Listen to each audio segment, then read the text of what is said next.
Good morning, friends. Today we are going to try to draw a camel.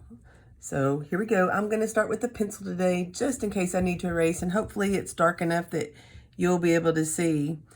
So here we go. I'm going to start about, 3/4 of the way up on the left-hand side of my paper because I want his head over here.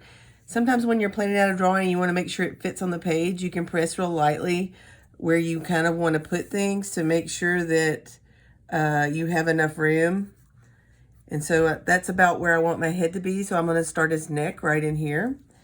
And so I'm going to start out basically making this nice curved line for his neck to his body.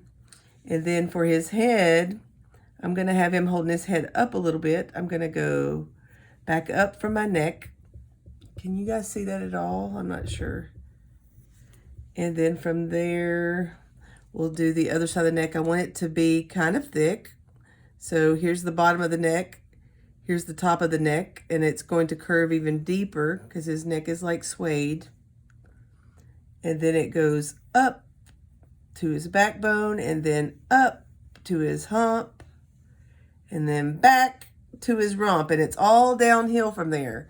So you're going to take it and you're going to go downhill. And you can take his rump all the way back to the bottom of that leg. And then you want to curve in.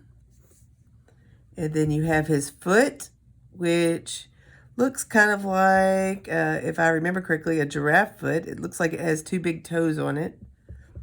You won't be able to see that on every foot, but the foot that's closest to us, you will.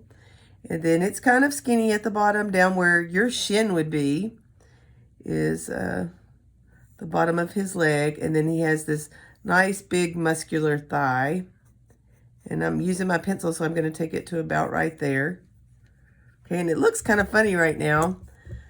He actually has what looks like a knee or a notch on his leg, somewhere about what I would call the thigh.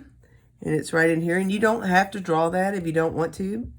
Then right behind this leg, you just see a piece of the other leg. And so we're just going to make another line going down here. Like this camel is standing and his feet are almost side by side. There is a gap in the back.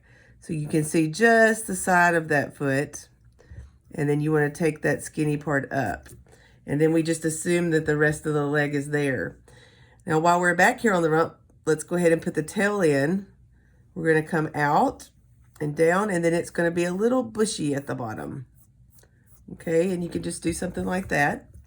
And now we need his belly. His chest is nice and big. He needs to hold lots of air, so it's a really downhill from here. And we're working our way back towards the neck. Something like that. Okay, but of course he needs two front legs or he'll fall over, right? So I'm going to erase this part of the line. And I do need the chest to still come down. And I'm going to take and have this leg coming a little bit farther back. And it's not bending as much because he's just standing. And then he needs to have maybe a little bit longer so he doesn't look like he's short in the front or standing downhill. And he's going to have this foot here, which really looks like a foot right there on mine, but and then it goes back up and it's still kind of wide at the top, and this one overlaps his belly a little bit. So since I used a pencil, I can take my pencil and erase out that belly line that I'd made. Now his other leg again is concealed by the first leg, so we're just going to see the outline of the leg that's sitting behind it at the top, and then at the bottom we'll have it peeking out as well. And then his other foot will be right about there. And then there's a little bit of his leg. And if you want to make a little indentation there for that second toe, you wouldn't really see it on this back foot, but you could even put it there as well. So that's our camel's body, and it's looking pretty nice. So let's go. Hopefully we can do a nice job on the head too. So we have his neck up here. And at the top of his head, he's going to have an ear. His ear is a little rounded. It still goes up, but it's a little rounded, and then it has a dark area inside. And then his forehead, since I'm doing his head up, is going to come out. He has this nice long nose like that. And it slants out a little bit there because he has these big old lips. a goofy like little mouth and his bottom lip. Let's see if we can do something funny with it. We'll go up and out. And that really does look like a camel. How many of you have seen a camel at the zoo? You have to be careful because they'll spit on you. Curve his nose a little bit more. And then he needs a little nostril there that should be showing on this side so he can breathe. And then he needs his little eye. I'm trying to see what a camel eye looks like really. On my drawing, I guess I'll just do like a flat eyelid and a round eye. I think it looks like a camel. What do y'all think? And so now all we would need to do is outline it and color it. I may not have time to do all the coloring for you today because I have a small group here in about 8 minutes, but I will go ahead and outline it with black marker so that you can see my camel better. And then I'll finish coloring mine later. And maybe we're gonna go down to the tail, our bushy tail. Just bushy at the end. Then his rump, it goes down. I'm pretty happy with my camel. I think it looks like a camel. And I think yours will look like a camel too. But don't get frustrated. Remember, we all have to practice and try to get really good at something. I'm gonna make that knee area just look kind of like a wrinkle on his skin where the skin is bunched up. Okay, and then his belly.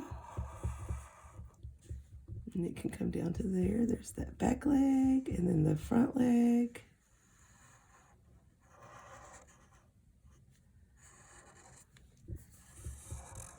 Oops, I didn't do a very good job of tracing there. Even Miss Holt makes accidents and goofs. So I can't wait for y'all to learn a little bit more about camels today. I posted a video on the Class Dojo activities so you can learn what's actually in a camel's hump. But did you know that camels only have one hump? And then dromedaries have two humps. So you can draw a two-humped dromedary or you can draw a one-humped camel. That's up to you. But I'm going to write camel up here at the top because that's what Miss Holt made today. And then you're going to take your crayons and color your camel. And remember, you can press lightly side by side to cover the area. If you want it to be darker, press harder with your crayon. See the difference? You can just in the pressure of your crayon, get different colors of one crayon. All right, friends, have fun drawing a camel. Bye.